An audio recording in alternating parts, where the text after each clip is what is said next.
Luiz Marinho nasceu em Cosmorama e foi criado em Santa Rita do Oeste, interior de São Paulo. Ainda adolescente, veio com a família para a capital.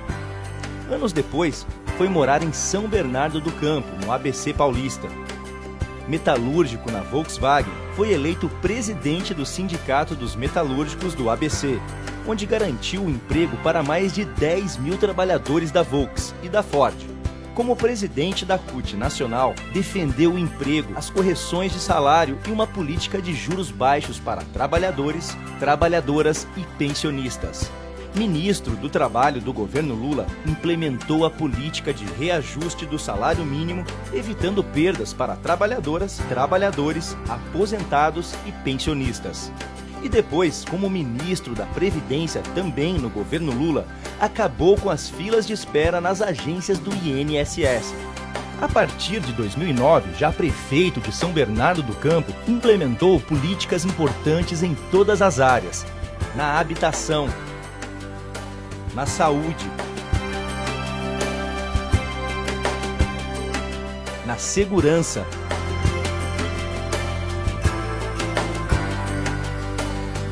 na educação, na mobilidade urbana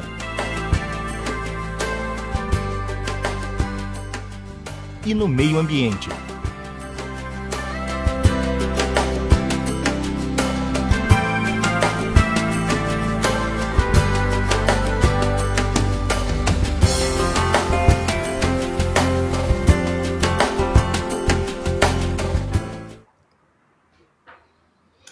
Olá, meu boa noite. Estamos aqui mais uma vez. Queria dar as boas-vindas aos nossos internautas.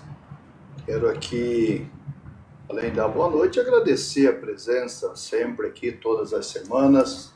Estamos aqui iniciando o nosso ao vivo e nossa convidada, vou apresentar já já, a nossa ministra, querida ministra Eleonora Meneguzzi. Mas queria agradecer a tua presença aqui no nosso ao vivo. E sempre os internautas quero pedir, compartilhe, avise, compartilhe com os amigos, com a família, enfim. Mas quero apresentar aqui a nossa convidada, Eleonora. Eleonora é mineira, socióloga, formada pela Universidade Federal de Minas Gerais, foi ministra da Secretaria das Mulheres do governo Dilma e é professora de saúde coletiva da Universidade Federal de São Paulo, com pós-doutorado em saúde e trabalho das mulheres pela Universidade de Milão. Participou da luta contra a ditadura militar ao lado da companheira Dilma Rousseff, de quem era vizinha e colega da faculdade em Minas Gerais.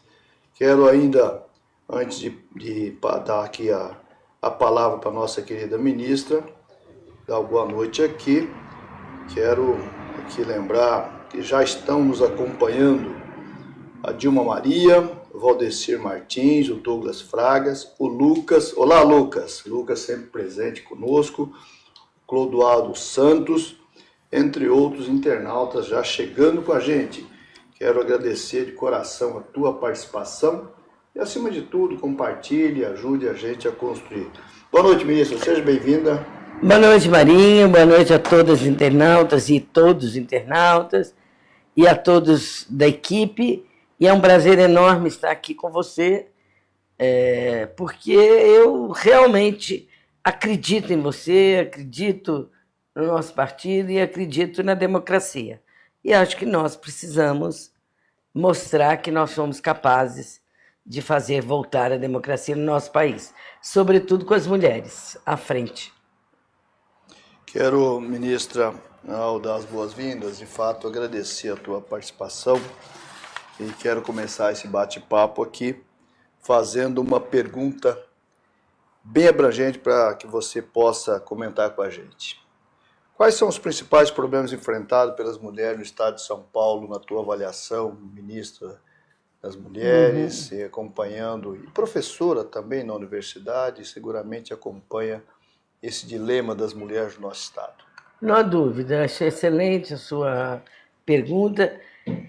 E, veja, o estado de São Paulo é um estado que teve todas as possibilidades de mudar a vida das mulheres brasileiras.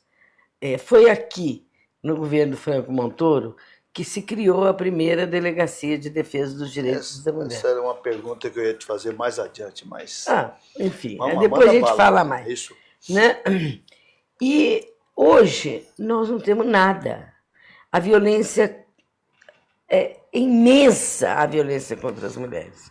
Então, do ponto de vista, eu tive, como ministra, a maior dificuldade de convencer o governo do Estado, que era o Alckmin, de assinar o Pacto de Enfrentamento à Violência contra as Mulheres.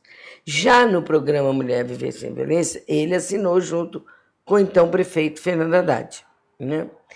E, na realidade, nós, depois, mais na frente, eu quero falar um pouquinho da situação da Casa da Mulher Brasileira aqui. Então, a violência contra as mulheres é enorme. Os estupros têm aumentado demais da conta. Os feminicídios.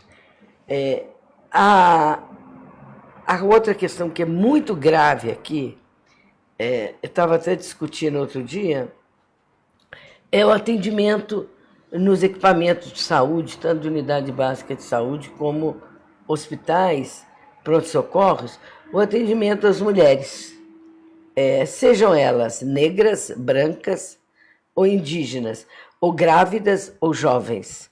Então, é uma coisa muito desumana o atendimento com as mulheres nos equipamentos de saúde de São Paulo.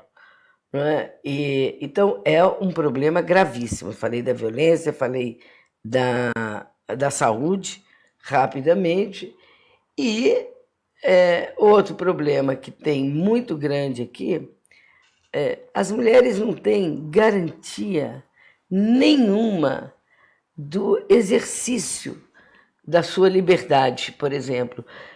No ponto de vista, as mulheres de orientação sexual lésbicas, elas têm pavor, porque elas são violentadas, são agredidas, são nas ruas, nas periferias, e as mulheres pobres mais ainda. Né? E, finalmente, né, eu sou muito próxima, sou assessora lá da Comissão de Mulheres da CUT, da Secretaria, desde a sua época como presidente da CUT, e a gente vem batalhando junto às mulheres trabalhadoras, as mulheres de periferia. O que elas mais reclamam? Saúde, violência, porque uma coisa puxa a outra. E, finalmente, a questão da educação. Né? São as mulheres que levam os filhos nos postos de saúde, são as mulheres que levam os filhos nas escolas, nos colégios, e muitas têm me dito, depois dessa contra-reforma de acabar com a CLT, que elas chegam lá, Marinho, e não tem mais, não tem professora. Não tem professora. Aí volta a criança para casa. Essa violência com a merenda escolar, essa corrupção... Cria uma instabilidade grande, né? Uma instabilidade absoluta. A mulher trabalha, né? Um período que a criança está na escola, administra, né, o seu tempo, e se não tem professora e ela tem que se virar, né? Ela vai voltar com a criança para casa, e aí a terceira, a tripla jornada de trabalho. Leva a criança para o trabalho, aí o patrão reclama. O patrão reclama, se está amamentando, se ela vai, feito acontecer outro dia em Brasília, na periferia de Brasília, que aqui é igual. A mulher amamenta no metrô ou amamenta. Aliás, teve recentemente um ocorrido em Santo André, se eu não me engano, uma mulher foi importunada porque estava amamentando no terminal. Aliás, parece que fizeram Teve um mamaço coletivo maravilhoso. Eu fico impressionado, seja ser repugnante esse comportamento, porque não há nada mais saudável, mais bonito do que uma mulher, uma mãe amamentar né? a criança. E isso é um direito. E esse direito tem que ser garantido. Isso lembra aquele caso daquele vigilante, aquele segurança também, que não queria que o menino se alimentasse. Exatamente, que o menino se alimentasse no restaurante, no shopping. Onde já se viu você negar uma comida para uma criança? Isso é uma questão que eu acho que nós temos que mexer muito, você como governador, que é a questão da cultura, essa cultura do ódio, da intolerância, essa cultura classista, onde pobre não tem acesso, a cultura machista, racista, isso não pode entrar. Te aproveita para dialogar com os internautas, isso é muito importante. Todo o debate sobre a cultura de paz, né? No meu governo, 8 anos, Eleonora, nós fizemos junto, em parceria com o Ministério da Justiça, tinha participação de forma interdisciplinar, né? O Ministério das Mulheres, a nossa gerência das mulheres, também da igualdade racial, também da saúde, também da educação, também a nossa guarda municipal. Que é fundamental o território de paz. Precisa ver, impressionante como melhorou o comportamento de muitos jovens, os adultos também, tal, que tinha uma presença agressiva na comunidade, que passaram a evitar os conflitos. Impressionante como dá certo. Então a gente aproveita o internautas e olha, amor, carinho, solidariedade acima de tudo. E respeito. E rechaço qualquer preconceito de qualquer natureza. Preconceito de qualquer natureza e, acima de tudo, respeito. Respeito é fundamental. Mas fala da casa, você queria falar da casa aqui? Eu quero falar da casa, porque é um compromisso que eu sei que você tem. O nosso governo criou o programa Mulher Viver Sem Violência. E tem 6 ações. Entre elas tem a Casa da Mulher Brasileira. O que é isso? É criar no mesmo espaço físico, colocar, integrar no mesmo espaço físico todos os serviços necessários para o enfrentamento, combate e prevenção à violência contra as mulheres, seja ela doméstica, ou seja ela sexual ou psicológica, né? E nós criamos a Casa da Mulher Brasileira, uma casa em cada estado, assinado União, Estado e município. E eu assinei aqui com o Alckmin e o Haddad, né? E nós colocamos 20 milhões na casa. Essa casa acabaria com a via crucis das mulheres em busca de serviço, porque elas são estupradas, vão ao posto de saúde, vão à unidade básica de saúde, ao pronto-socorro. Aí manda ir na delegacia, da delegacia manda ir na procuradoria manda ir à promotoria. Aí a mulher já morreu. Ping-pong. É via crucis, a gente chama, porque é doloroso para uma mulher que foi agredida, que foi violentada, ficar pedindo como se fosse uma coisa de pedir, se é um direito. Então a casa acabaria com isso. Na verdade, é uma grande dívida da sociedade com as mulheres violentadas e a tentativa, né, de criar um espaço desse para ser acolhedor, para ser protetor e eu quero dizer, no processo. Na Rua Vieira Ravasco, na Aclimação, a casa está pronta. O Haddad fez a parte dele. O Haddad fez, nós fizemos. Fizemos a participação, fez a parte do governo federal. Do governo federal. E faltou o governo do Estado, foi isso? Faltou o governo do Estado e faltou... Doutor Geraldo Alckmin, que coisa feia. Muito feia, muito... Isso tem uma marca de mancha na tua vida. Então a casa está lá, mas não está funcionando. Envolta em matos. É uma barbaridade. Tem nada não. Vamos contar e fazer contagem regressiva. Para que nesta casa será inaugurada. Se a gente vier governar esse estado, essa casa vai funcionar como Dia 8 de março ela será entregue às mulheres de 2019. Compromisso feito. Aceita aqui, ó. Quero, e você vai ser a madrinha. Com o maior prazer. Ajudar a cortar a fita. Quero aqui, Eleonora, mais alguns amigos e amigas que nos acompanham. O Rui Guerra, que manda um abraço da sua esposa Simone para nós, o José Ferreira, o Clodoaldo Santos, o Vanderlei da Silva, o Isaías Carrara, presidente do Sindicato dos Gráficos, aquele abraço. Estivemos hoje numa importante reunião dos sindicalistas no ABC, discutindo a pré-campanha, coordenação, preparação do processo. A Eleilda, o Maurício, a Vanilda, a Marília da cidade de Lorena, então abraço a todos os amigos de Lorena. E a Marília... uma pergunta, Marília Pereira da Silva. Boa noite. E gostaria de saber qual será a nossa plataforma para os funcionários da saúde no Estado. Ela ganha R$ 1.800 depois de 34 anos. Eu falo já já. Peço aos amigos internautas aí que, ao comentar, coloque a cidade, né, como fez aqui a companheira aqui de Lorena. Coloca qual a cidade para a gente também aqui ir registrando, né?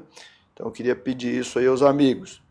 A Nívia Cristina, o Prado Martinho, por favor, pergunta sobre a impressão dos desmontes generalizados das políticas para as mulheres e quais perspectivas nos dias atuais. Então eu queria, aqui antes de passar a palavra para a ministra falar dessa pergunta da Nívia, queria comentar que nossa plataforma em relação aos servidores públicos é fazer um processo de valorização profissional. Valorização profissional diz respeito à remuneração, diz respeito também à condição de trabalho, equipamentos, tecnologia, investimento em valorização continuada, um processo de formação continuada, não somente para a educação, não somente para a saúde, mas para todos os servidores, porque esse é um processo importante para garantir uma boa qualidade do serviço público, né? E disse no caso dos professores, viu, Eleonora? Já assumi um compromisso Isso é muito o piso importante, dos professores e você professoras dobrar em 4 anos o piso dessa categoria, porque assim a gente pode garantir. E lembra que das professoras de ensino médio, a maioria é mulher. A maioria... Não só do ensino médio, mas no fundamental superior também. E básico. Mas responde a pergunta da Nívia. Desmonte generalizado das políticas para as mulheres, qual a sua visão? Olha, o desmonte é terrível. Começou com o desmonte... O desmonte começa violentamente com o congelamento do orçamento da União em 20 anos. E isso teve um reflexo nos governos estaduais. Só que aqui já não existia. Por exemplo, o senhor Alckmin nunca criou uma Secretaria das Mulheres aqui, e nem tampouco coordenadoria, e nem tampouco subsecretaria. Tinha um conselho das mulheres. Conselho não é deliberativo. Conselho não é deliberativo, conselho é consultivo. E é fundamental, porque é o controle social para controlar se realmente a política está sendo feita. Então, o desmonte, na época da nossa prefeitura, do Haddad, o Alckmin se sentiu um pouco pressionado, porque o Haddad fez muita coisa pela cidade de São Paulo. Mas mesmo assim ele não fez. Então a dívida que São Paulo tem com as mulheres paulistas, não é paulistana da cidade de São Paulo, é enorme. Porque, veja, se você olha na parte de violência, não tem. Na parte de saúde, não tem. Na parte de trabalho igual, salário igual, nós não temos nenhum equipamento aqui em São Paulo que contribui para a formação, capacitação e ampliação de acesso de oportunidade das mulheres aos diferentes mundos do trabalho. Isso é gravíssimo. Então, a perspectiva nossa, no nosso governo, eu não tenho dúvida, é cobrir, sanar com essa dívida social, porque nós já sabemos como fazer. Já fizemos na União, no governo Lula livre, no governo Dilma. Nos municípios que governamos. E nos municípios que governamos. Quero aqui também comentar Alice Marinho, minha irmã caçula. Um beijo, Graças. querida, você, as crianças, aos netos e netas. Ela é novinha, bem não é nova que eu, mas já é avó. Quero comentar também aqui a Luan Moreno, nosso próximo governador, e também a Eleonora. Deixo aqui um grande abraço da militância petista do Litoral Norte. Alô, Luan, aquele abraço. Outro.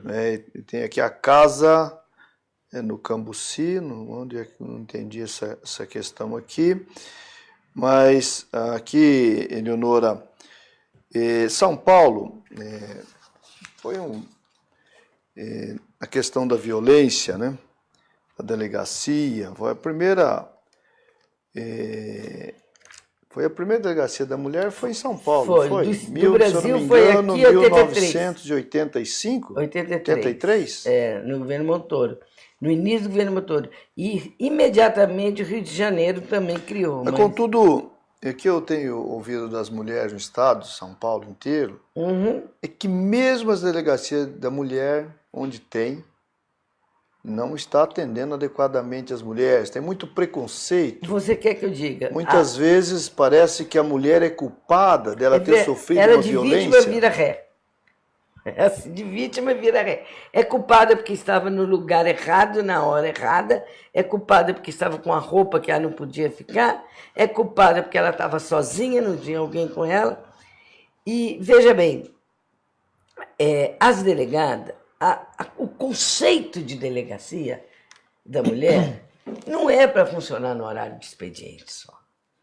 Porque a violência contra as mulheres se dá 24 horas por dia. Se dá na ida dela para o trabalho e na volta. Se dá no final de semana. Feriado. É um índice altíssimo. Então, delegacia para funcionar 24 horas por dia. Primeiro, tem que ter contingente humano para trabalhar lá. Tem que investir em recursos. Tem que investir em formação. E a delegacia, Marinho, não é só a delegada. Ela tem que ser multiprofissional.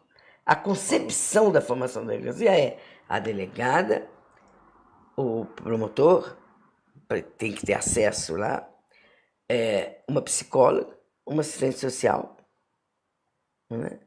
E seguranças.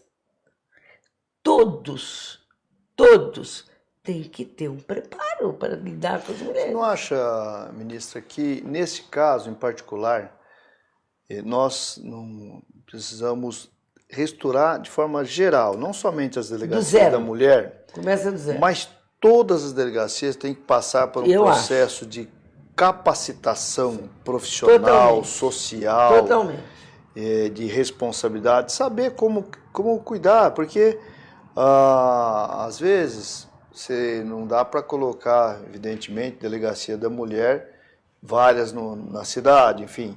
As delegacias, ela tem o papel de coordenar, comandar e tem o papel, inclusive, de formar os demais delegados. Sim, mas você pode criar núcleos de delegacia das mulheres em outras delegacias, em outras regionais. Todas as delegacias têm que estar preparadas para isso. Tem que estar preparado para atender com um núcleo especializado.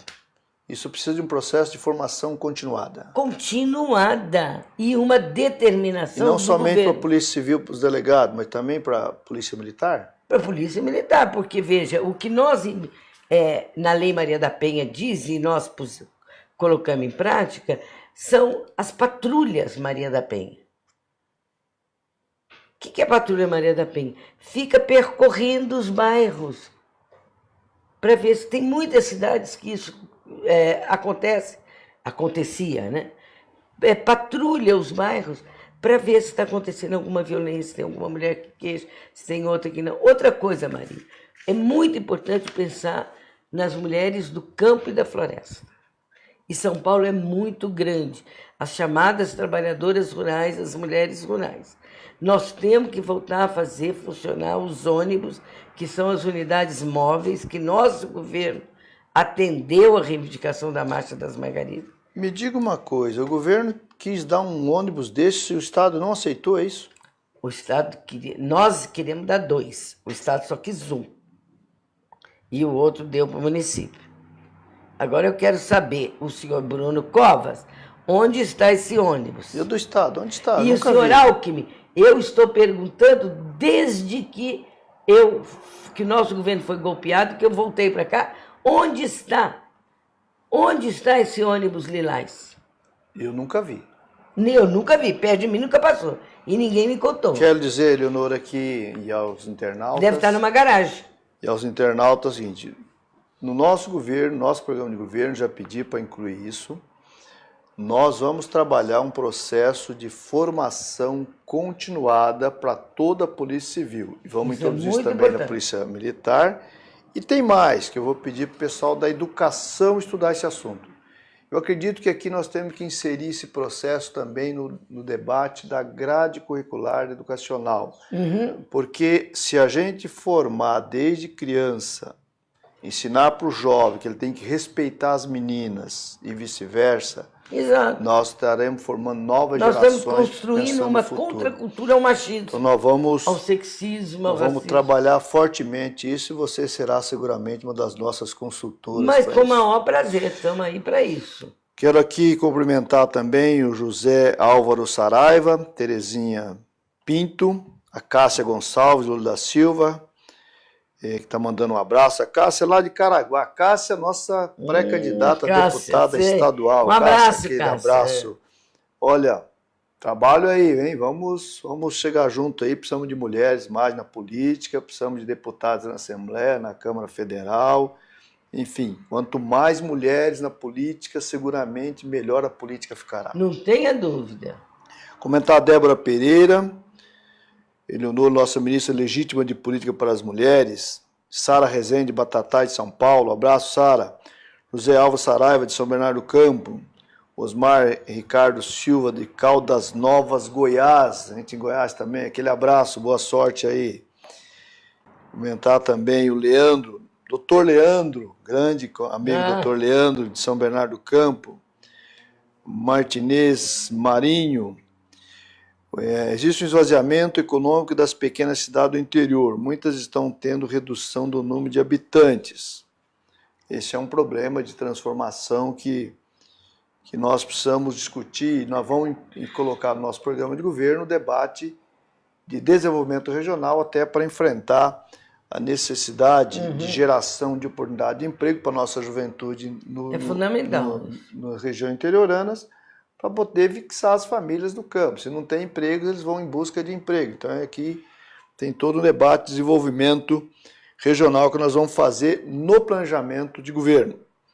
Um abraço do Luiz, está mandando um abraço a você, Leonora, o Vicente Reinaldo de São Paulo, o Carlos Costa também manda um grande abraço. Carlos Costa é de São Bernardo, no Pós-Balsa. São Bernardo tem um bairro que chama Pós-Balsa, que nós investimos bastante lá, inclusive é uma região bastante complicada, sem infraestrutura, enfim, Sim. que nós trabalhamos lá. Então, queria lembrar que, nesse quesito de formação, nós vamos não somente trabalhar a formação das polícias, mas estou aqui me ligando que talvez seja importante a gente discutir no plano educacional. Fala isso um pouquinho. Eu acho o que você acha disso, até para a gente debater com os nossos educadores esse processo? Eu acho fundamental, porque, veja, é fundamental que tenha, repetindo, é fundamental que tenha uma Secretaria de Política para as Mulheres para formular, pensar as políticas específicas para as mulheres. E também fazer com que todas as outras áreas, educação, saúde, trabalho, cultura, meio ambiente, esporte, como é que chama a secretaria aqui de eletricidade?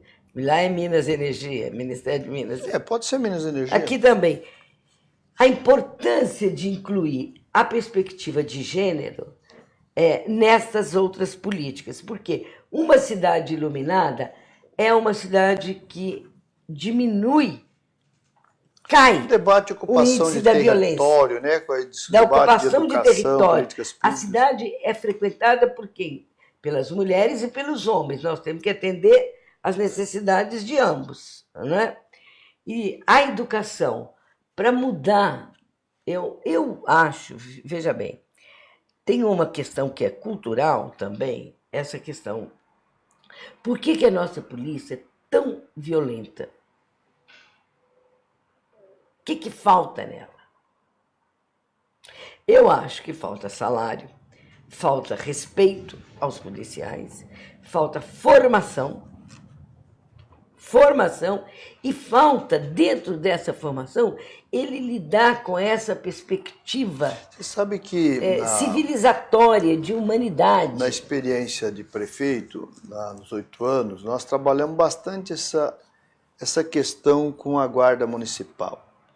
É impressionante a transformação de comportamento. Mas o comportamento, muitas vezes, depende da diretriz de comando. Eu observo que, assim, a gente vê um governo nosso, do PT, com uma visão humanista, de direitos humanos, Uma visão civilizatória. sem abrir mão, evidentemente, de combate à criminalidade, direitos humanos. mais, tal, temos que combater. porque o direitos pressupõe direito das pessoas, e as pessoas, policiais, a guarda também são pessoas, também têm seus direitos. Mas impressionante, na discussão do debate sobre território de paz, da formação, humanização, como muda o comportamento dos guardas. Tinha muitos guardas que vinham falar, prefeito, mas como eu era equivocado, como eu pensava errado o papel da guarda, tal. Agora, claro, a gente garante a segurança com humanização, as pessoas deixar de ter medo da gente, passam a ter carinho. Enfim, é uma mudança completa. Eu vou te contar um caso, bem rapidinho, bem curtinho. Quando nós inauguramos a Casa da Mulher Brasileira de Campo Grande, no dia da inauguração, que nós voltamos com a presidenta Dilma, pegamos um voo de volta, a fila de mulheres para denunciar dobrava o quarteirão. E a primeira que denunciou levou o marido ao lado e ela estava denunciando o marido. Sabe quem era o marido? O eletricista que construiu a casa. Meu Deus. Gente, isso é importantíssimo. Durante o processo de construção da casa, ele foi mudando. E ele pediu, quando a mulher falou, vamos lá, ele falou, eu quero ir. Então isso é muito importante. E outra coisa que eu queria que você falasse, Maria, aqui, que é uma coisa que você sabe que é muito importante, são duas coisas. A discussão nas escolas, que acabou nós, na comissão especial, no Congresso Nacional, não foi aprovada a escola sem partido. E eu acho importante, porque a escola sem partido não existe. Nós temos que discutir tudo nas escolas. Discutir gênero, discutir orientação sexual, discutir tudo. Religião, as matrizes religiosas, porque não existe uma religião só. É um absurdo esse debate Não é? de um grupo de pessoas totalmente equivocado, com a visão altamente autoritária, querer discutir porque a escola não pode ter partido. Espera um pouquinho. Você está passando na rua, alguém está sendo violentado. Você não toma partido? Óbvio. Tem que tomar partido. Tomar partido é isso. Um professor na sala de aula, se chega um aluno traz uma questão em sala de aula, de um tamanho de um absurdo, e pede a sua opinião, fala, eu não posso tomar partido. Eu não vou opinar porque eu não posso, porque eu estou aqui. Espera um pouquinho. O professor tem a obrigação de tomar partido, o partido correto, do lado certo. Claro. Tomar partido é estar do lado certo da história, conforme, enfim. Não é para, enfim. Eu acho que tem um equívoco das pessoas, talvez seja por falta de estudar melhor o que acontece num programa educacional, onde todo um processo de grade curricular que tenha que motivar que as crianças tenham liberdade, tenham condições de colocar para fora, muitas vezes até sentimentos, inclusive talvez uma repressão que tem em casa, até para aprender a se soltar, seja através das expressões, seja, enfim. Uma criança que tem liberdade, ela acumula muito mais conhecimento e consegue expressar o seu conhecimento. Construir o raciocínio. Então, esse debate que alguém traz propondo uma legislação dessa é uma aberração, é uma agressão à inteligência das nossas crianças, da nossa juventude, da nossa sociedade. Ou seja, esperamos que o Congresso Nacional não caia numa armadilha do atraso, do retrocesso, do autoritarismo, e venha aprovar um negócio desse. Mas eu queria aqui novos comentários aqui. A Débora Pereira Marinho, esse compromisso de entregar a Casa da Mulher Brasileira no dia 8 de março de 2018, não, Débora, é 2019. 2018 nós estamos, março já passou. Infelizmente não tem como voltar a março de 2018. É muito importante para as mulheres vítimas de violência. É isso mesmo. é o que nós achamos, né, Eleonora? Débora. O Leandro, doutor Leandro, diz, existe um esvaziamento, essa é uma questão repetida que eu já discuti. O João Donizete, estamos juntos, Leonora e Marinho, que tive o prazer de conhecer pessoalmente quando era ministro, teve o prazer de me conhecer quando era ministro, aquele abraço, João. Adriana Pereira, a unidade móvel está servindo de propaganda política para esse governo golpista. É uma denúncia aqui da Adriana Pereira. Muito boa denúncia. Miss Leonora e Marinho, um forte abraço. O Zé Carlos Santos também, de Ferraz de Vasconcelo, presente, aquele abraço.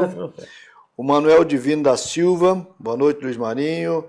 Quando vamos fazer umas visitas nas comunidades, nos morros de São Bernardo do Campo? Creio que domingo eu estive em Diadema, sábado eu estive em Diadema, com o nosso querido Felipe e toda a sua militância, mas São Bernardo também, hoje eu estive discutindo com o pessoal do sindicalista da região, pedindo para programar umas agendas no ABC para a gente fazer uma varredura ali em toda a cidade do ABC. O Abel Sá. Abel, grande. A ministra Eleonora, nossa legítima ministra das Mulheres, manda um abraço. A Débora que escreveu aqui, nós sabemos perfeitamente, a nossa secretária. A nossa secretária estadual de mulheres, do PT. Do diretório estadual. Né? A Cleide Meirão, 2 estrelas da política brasileira. Olha quanta honra. Que honra! Aqui. Obrigado, Cleide. Obrigada. Mas, Leonora, eu queria que você falasse um pouquinho mais sobre as políticas dirigidas às mulheres dos governos Lula-Dilma. Olha, eu vi, porque eu tive a oportunidade de ser protagonista nos últimos 6 anos do governo Dilma, né? E no governo Lula eu ajudei a Nilceia. Da sociedade civil eu ajudava muito a Nilceia. E nós fizemos até um programa de curso para pedreiras. Fantástico. A Nilceia é excelente. Grande Nilceia. Eu iniciei como ministro do Trabalho, discutindo recursos com a secretaria, na época ainda a Secretaria Especial. Certo, nós começamos... Fizemos lá em São Bernardo, como prefeito já, um governo muito bom. As pedreiras. Isso... Aliás, a mulherada, pessoal, pedreira, quando falar mulher pedreira, tá. A mulherada dá um show. Dá um show. E outra coisa que eu quero falar, nesse aspecto, é inadmissível no século XXI, Marinho, a nós ainda batalharmos por trabalho igual, salário igual. Absurdo. Isso na Constituinte está previsto, Constituição, aliás, de 88. Só que eles rasgaram a Constituição e ninguém consegue regulamentar isso no Congresso, porque o mercado não deixa. Porque é muito mais importante manter o trabalho doméstico não assalariado, porque é uma mais-valia. Então, nesse aspecto, eu tenho certeza que o seu governo nós vamos criar uma série de oportunidades para que as mulheres, mesmo porque são as mulheres mais escolarizadas, mais capacitadas, trabalham tanto ou mais por causa da dupla jornada e ganham 70% do que ganha o homem. Não pode. 30% a menos. Lá que eu assumi de prefeito, a CUT me propôs, sabendo do meu compromisso com o presidente da CUT, ministro do Trabalho, da Previdência, quando eu assumi de prefeito, eles propuseram que eu fizesse um decreto sobre trabalho decente. É fantástico. Trabalho igual, remuneração igual, entre homens e mulheres, para não somente no serviço público, mas para os contratados, que a prefeitura fosse contratar e constasse no edital. Então, essa é uma política que nós podemos perfeitamente implantar no Estado de São Paulo. Ser um requisito para prestar serviço para o Estado, respeitar o trabalho decente, ou seja, sem trabalho precário, sem trabalho infantil, sem exploração e trabalho igual, salário igual entre homens e mulheres. É um absurdo ainda a gente ter que debater esse assunto. Isso era para fazer parte natural do mundo do trabalho, mas infelizmente... Claro, mas não... Outra coisa também nós já falamos aqui, mas eu quero reforçar que é a questão da educação não sexista, não homofóbica, não racista, porque está aí mesmo, racismo, sexismo, homofobia, está aí, nós temos que investir, e eu tenho certeza que você já falou aqui nesse programa mesmo, várias vezes. E nós avançamos demais no nosso governo, avançamos demais, porque nós sabemos o que deu certo, que nós sabemos fazer. Não é à toa que o presidente Lula hoje ganha no primeiro turno, não é? E não é à toa que ele está preso, para não Lula, ganhar. dia 15 de agosto, aproveito e convidar você... A 15 de agosto ele será... Você pode Nós vamos colocar na escrever. agenda, né, Eleonora? Ah! Queremos 100 mil pessoas em Brasília para respaldar a inscrição do presidente Lula. Da candidatura do presidente Lula. Lula livre. E você pode baixar, entra aí no site do PT, baixa o abaixo-assinado, você pode E coletar assina. e mande para a gente.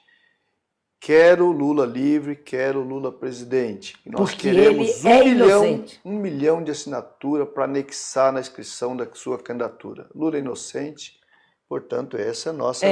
Outra coisa que eu acho que você tem que resgatar aqui, e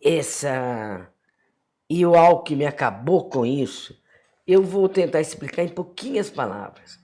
Foi aqui no governo do PT, era Luiz Erundina, na prefeitura, que se criou, abriu o primeiro serviço de saúde chamado Serviço para os Abortos Legais, nos casos previstos legais, de estupro de risco de vida da mãe e anencefalia. Eu trabalhava na Secretaria da Mulher, na época do governo da Erundina, com ela. E abrimos no Hospital do Jabaquara. Depois eu coordenei o primeiro serviço na Unifesp, na Escola Paulista de Medicina, de atendimento ao atendimento das mulheres grávidas e que queriam interromper nos casos previstos em lei. O que o Alckmin fez? O Alckmin acabou com todos esses serviços que tinha no Campo Limpo, tinha na Vila Clementino, tinha no Jabaquara, tinha na Zona Leste. Nós estava abrindo um na Casa Verde. Ele acabou e concentrou tudo no Pérola Baito. O Pérola Baito chegou a atender de 250 a 300 entre mulheres, adolescentes e mulheres, crianças, adolescentes e mulheres adultas no dia. Então, o serviço, a qualidade do serviço, por mais que o diretor, na época, fosse competente, o Jefferson, não dava conta. A concentração... Precarizou demais o serviço. Precarizou e concentrou num espaço só. Então, todo o Estado ia para lá, como é que pode? Aqui, ministra, o Arthur Chioro, teu grande colega Chioro. de governo, Meu colega. foi meu secretário de saúde. Grande ministro da Saúde. Ele está coordenando o programa de governo na área de saúde. E eu disse ao Arthur, capricha, porque eu quero fazer no estado de São Paulo, se o governador for, Deus há de querer. Vai, e o povo de São Paulo vai querer. O que eu fiz, o que nós fizemos em São Bernardo do Campo, restauração geral da estrutura de saúde do estado de São Paulo. Restauração da atenção básica, do serviço especializado, dos serviços hospitalares, do dose certa, enfim, nós vamos restaurar para fazer um bom atendimento. E tem casos que estão centralizados, tem que descentralizar. Lógico. E o Estado tem que ser colaborativo com os municípios. É lógico. De forma complementar, de forma a atender bem a nossa população. Quem precisa de atendimento, não está importando se é o município, se é o Estado, se é a União que está atendendo. O que precisa de atendimento é ser atendido. Portanto, o Estado tem que coordenar o serviço junto à União, Ministério da Saúde, junto ao município, de forma coordenada para poder atender bem a nossa população. Então, esse é um... E agora, para terminar, tirou o diretor de lá. Então, do Pérola Baito. Um médico excelente. Que tinha sensibilidade para atender. Tirou. Então, nós estamos sem serviços de qualidade, competência para atender as mulheres nesse caso de aborto legal, que é estupro, risco de vida da mãe e anencefalia, né? E veja bem, enquanto não se amplia os permissivos, nós temos que dar qualidade para eles. E outra coisa, fala para o meu amigo Chiori, eu vou falar com ele, que ele assinou comigo, o Padilha e ele depois, a portaria da presidenta Dilma que determina, que virou lei, atendimento integral a todas as mulheres em situação de violência doméstica, com a contracepção de emergência até 72 horas. Perfeitamente. Obrigado. Não importa qual o seu sistema é filantrópico, se é religioso, você tem que ter. Perfeitamente. Quero aqui registrar mais alguns internautas. Manuel Divino da Silva pergunta quando eu vou visitar o Hospital das Clínicas de São Paulo para ver o absurdo que acontece. Acho bom. Quem precisa leva o Chiori atender naquele hospital. E o Padilha. Vamos programar. Lorivaldo Santos, Marinho diz que tem muita admiração pela minha pessoa, por ter sido o melhor prefeito que São Bernardo já teve. Muito obrigado. Dorival diz que eu levei dignidade às periferias de São Bernardo do Campo. Ele diz que fala em nome do povo do Capelinha. O Fernão Dias de Leme. Fernão Dias foi prefeito. Não. Opa, estou aqui com Fernão Dias Leme, ministra e Marinho. Abraço, queridos. Enfim, por falar do Capelinha, quando a gente fala de atenção às mulheres, região de São Bernardo. É um bairro que nós trabalhamos processo de urbanização e construção de moradias. E as construções de moradias, nós determinamos o documento no nome das mulheres. Isso porque é as fundamental. mulheres sabem igual no Minha Casa é Minha Vida. Da criançada, tá, enfim. Manuel Silva, Grande Marinho, meu futuro governador, diz que o apelido dele é Boquinha, do Maringá, São Paulo. Abraço, Boquinha. O Fernão Dias, tá pulando aqui essa coisa, oh meu Deus do céu. José Roberto, boa noite, Luiz Marinho, 2019 é nosso futuro governador, vamos passar por cima do PSDB, bom, esperamos. Vamos. O PSDB há mais de 25 anos que está comandando o estado de São Paulo, nunca resolveu nada. PSDB tirando até a merenda das crianças. Isso é um absurdo. Vamos dar... E o homem tá solto, o capeta.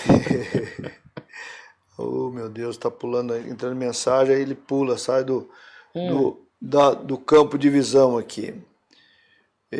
Vamos dar uma olhadinha pela Eletropaulo, pela Sabesp, eu tenho certeza, com o Marinho vai mudar muita coisa, igual mudou muita coisa na cidade de São Bernardo do Campo, o melhor prefeito que já vi, como eu moro aqui em São Bernardo há muito tempo. Muito bem. O Fernão foi prefeito nosso em Bragança. Abraço, Fernão, obrigado. Fernão, lembra, nós estivemos juntos lá em Fernão, entregando um conjunto de moradias. De moradias, tá? Foi exatamente. Fernão Dias. Minha Casa é Minha Vida. O presidente Lula brincava com ele, falava, olha, está chegando o Anchieta. É verdade. Abraço, Fernão, querido prefeito Fernão Dias. É verdade. Mas, Eleonora,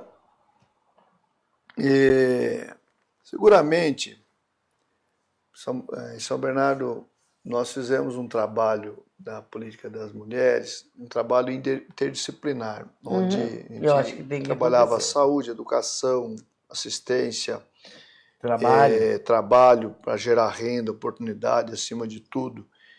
E agora, São Paulo, estado de São Paulo, imagino que nós tenhamos condições de pensar uma política para motivar, a partir da educação combinado, educação, esporte, cultura, novas tecnologias e, acima de tudo, porque a gente observa que nas universidades vem uma meninada, moças se preparando aí nas novas tecnologias, cheio de gás, cheio de energia. Aqui eu acredito que dá para a gente pensar muitas políticas geradoras de oportunidade de emprego, estimular novos conceitos através das startups, de inovação, política criativa, enfim, economia chamada economia criativa. E para isso, nós temos falado que nós vamos o Desenvolve São Paulo transformar num banco de fomento e desenvolvimento. Isso é importantíssimo. Exatamente para poder financiar essas oportunidades. Queria também um breve comentário seu sobre isso. Não, eu acho isso necessário, fundamental. E acho que ele puxa uma outra questão, isso que você traz, que é o seguinte: em 2019,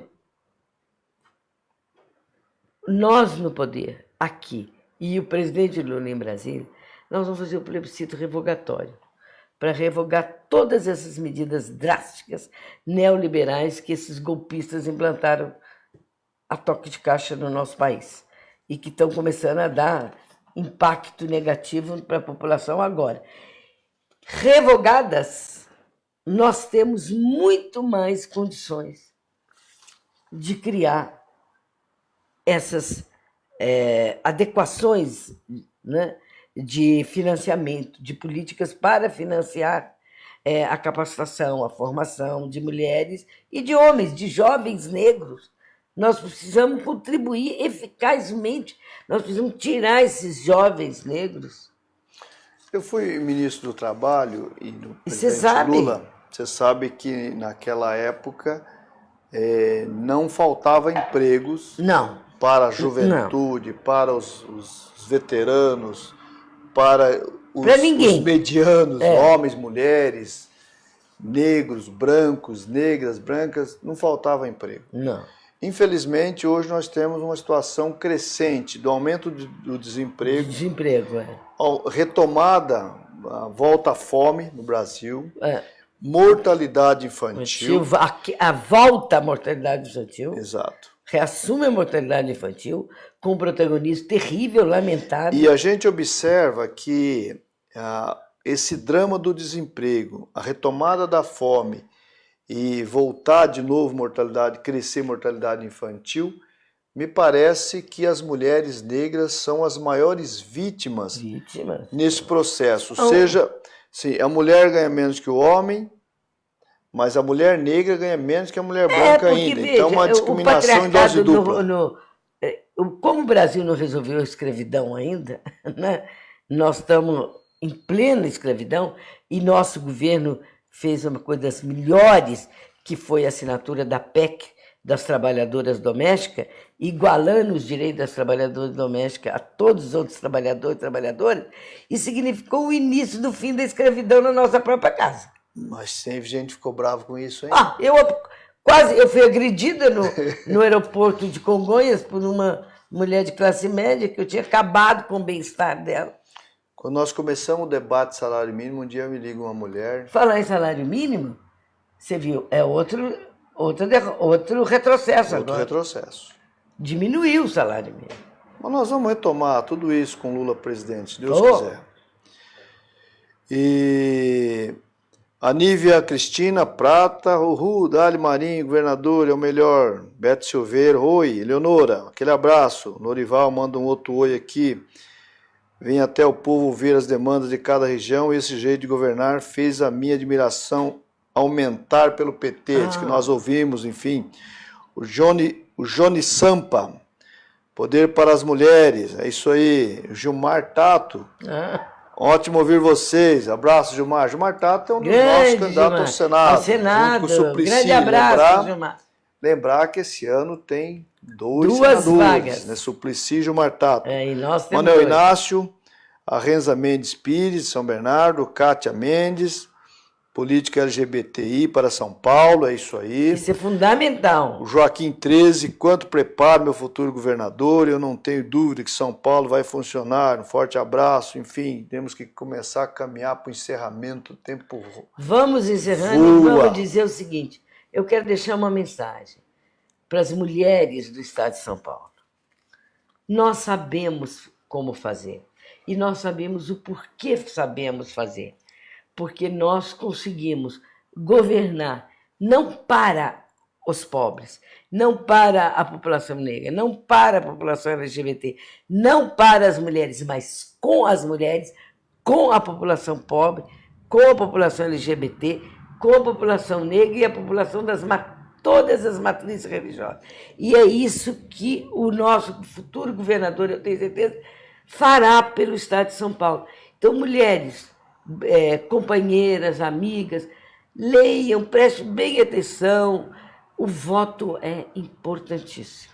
Importantíssimo, e quero dizer mais, assim, além do voto ser importante, quero dizer o seguinte, quando a gente falava de segurança, no meu governo não terá essa história de um coronel sentindo no direito de dizer que trata um jovem negro da periferia de um jeito e um jovem dos Jardins de outro. Aqui não tem conversa. Nós vamos buscar dar formação, preparar a formação continuada para todos eles, mas será inaceitável um comportamento de qualquer profissional falar que atende de um jeito o jovem rico e o jovem pobre. O que é isso? Diferente um jovem pobre. Aqui o tratamento tem que ser humano, e acolhedor e protetor para toda a nossa população. Esse deve ser o compromisso de qualquer profissional, seja segurança pública, seja da saúde, seja da educação, de qualquer área.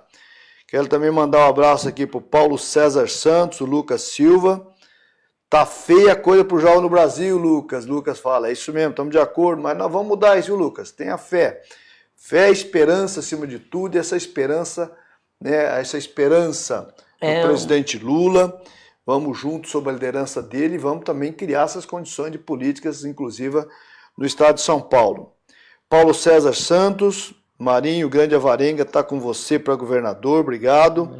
Lula livre, presidente, Lorivaldo Santos também, a Avenida João Firmino era muito linda, arborizado com a ciclovia, que agora deu lugar a está reclamando lá da intervenção do atual governo, tinha deixado fantástica, parece que fizeram lá umas mudanças de projeto lá que não agradou muito, gerando grande transtorno no trânsito local, segundo aqui o companheiro Lorival está reclamando lá. A Márcia Rosa, diz que está nos assistindo, Márcia Rosa, foi nossa prefeita em Cubatão. Márcia. Abraço, Márcia, obrigado, meu querida. Muita força aí na luta. Lorivaldo Santos, eu tenho orgulho de falar com você, foi o único prefeito que fez obras fundamentais para o povo pós-balsa, com muito orgulho. Engraçado, Leonora, que quando eu fui fazer uma intervenção nesse pós-balsa, fiz uma intervenção de ordem de 30 milhões e muita gente do centro reclamava, por que eu não investi 30 milhões no centro, que dava muito mais retorno político, porque no pós-balsa só tinha 11 mil pessoas morando. Eu disse porque... Só... dentro de São Bernardo o pessoal trata assim, é só. 11 mil pessoas a população maior que a maioria das cidades brasileiras, né? Não tem a menor dúvida. E mais que isso, eu disse, olha, eu sei o que é empurrar... seres humanos. Falava assim, eu sei o que é empurrar um ônibus na ladeira. Quando eu morava lá na roça, que estudava à noite, e o ônibus, às vezes, à noite, na hora de ir embora, meia-noite, chuva danada, numa ladeira, ter que empurrar o ônibus. Eu sei o que é isso. Portanto, eu sei o que é o sofrimento. Portanto, a gente, né, sabe tem o que cuidar fazer das pessoas que precisam. Então, queria agradecer, Leonora, a tua disponibilidade de vir aqui. Com o maior prazer. Turma, agradecer os internautas. Compartilhe, chama os amigos, porque semana que vem, dia 23, estaremos 23. Aqui outra vez, né? Tá? Vamos estar aqui de novo. E quero aqui avisar que tem um trecho da entrevista com o Lula. Assim que eu terminar, entrará um trecho daquela entrevista famosa, inédita, que eu fiz com o presidente Lula. Aliás, o presidente Lula dizia o seguinte: os tucanos são muito ruins de serviço. Não sabe cuidar de gente. Não, sabe não. Deixa que a gente faz, nós sabemos. Mostramos no Brasil com o governo Lula-Dilma, mostramos no governo Haddad, mostramos no meu governo, mostramos no governo do Elton no Piauí, do Jacques Wagner do Rio na Bahia, do Camilo no Ceará, Pimentel, vamos embora. Pimentel em Minas, dos companheiros Jorge Viana e Jorge Viana lá no Acre, enfim, deixa que a gente faz, nós sabemos cuidar de gente, tá certo? E então, vamos em frente. Muito obrigado, aquele abraço, fiquem com Deus. Lula livre. E continua aí com a entrevista do Lula no final. Lula livre. Lula aquele livre. Abraço. Eu queria lembrar ao povo de São Paulo que você, além de ser ministro do Trabalho, foi ministro da Previdência. E você pode ter orgulho de dizer que partiu de você o aumento do salário mínimo de acordo com o PIB, de acordo com a inflação, que partiu de você a gente acabar com a fila da Previdência Social. Partiu de você a ideia e a conclusão de que a mulher gestante não tinha que demorar mais para receber o auxílio maternidade. Eu sei que o presidente nem lembrasse disso. Não, eu lembro. Mas essas, Marinho, são coisas importantes que você não pode deixar de falar sempre. Porque as pessoas têm memória curta e a imprensa faz questão de divulgar as coisas boas. Mas você dizer que a responsabilidade pelo aumento do salário mínimo durante todo o tempo do nosso governo foi tua, você dizer que o crédito consignado foi uma ideia tua quando era presidente da CUT, você dizer que acabou com a fila na Previdência Social, você dizer que fez com que o trabalhador fosse respeitado, é coisa sagrada. Então você tem que ter orgulho e tem que repetir. Inclusive falar muito da tua experiência de São Bernardo do Campo, que é uma das experiências mais ricas das prefeituras desse país. Na verdade, presidente, nós temos muito orgulho do processo de participação no teu governo, no ministro do Trabalho, no ministro da Previdência, como prefeito de São Bernardo do Campo, como sindicalista, porque eu acho que nós temos uma responsabilidade grande no país de ter construído a Central Única dos Trabalhadores, o Partido dos Trabalhadores, a participação nos movimentos sociais, a luta por moradia. Veja, eu conheço o Marinho desde 1978, quando eu era presidente do sindicato e ele era da seção de pintura da Volkswagen. Um militante sindical muito aguerrido, um companheiro que, como trabalhador comum, ia sempre no sindicato e participava de todos os movimentos. Depois do Marinho, foi presidente do sindicato, um extraordinário presidente do sindicato. Depois do Marinho, foi presidente da CUT, um extraordinário presidente da CUT. E quando ele queria ser prefeito, eu era contra, porque ele estava no Ministério do Trabalho, estava fazendo um bom trabalho, depois foi para a Previdência, fez um trabalho extraordinário, e eu era contra. Eu falava, Marinho, fica no governo que é melhor. Ele, não, eu vou para São Bernardo do Campo, foi, e graças a Deus, São Bernardo ganhou um extraordinário prefeito, porque o Marinho, certamente, sozinho, em 8 anos, fez mais que 20 prefeitos juntos na história de São Bernardo do Campo. E eu acho que o PT tem que ser agradecido ao que você conseguiu fazer em São Bernardo do Campo, no Ministério do Trabalho e na Previdência, Marinho. Portanto, eu quero que você faça apenas aquilo que é o óbvio, aquilo que você sabe fazer. Trabalhar, tratar as pessoas com respeito, tratar as pessoas com carinho e sempre passar para as pessoas a ideia de que não existe nada fácil. Recuperar a autoestima do nosso povo, sabe? Fazer o nosso povo voltar a acreditar no Brasil, acreditar em São Paulo, acreditar no trabalho, acreditar no emprego, acreditar na sua autoestima. E eu tenho certeza que você, Marinho, vai fazer a diferença aqui no estado de São Paulo.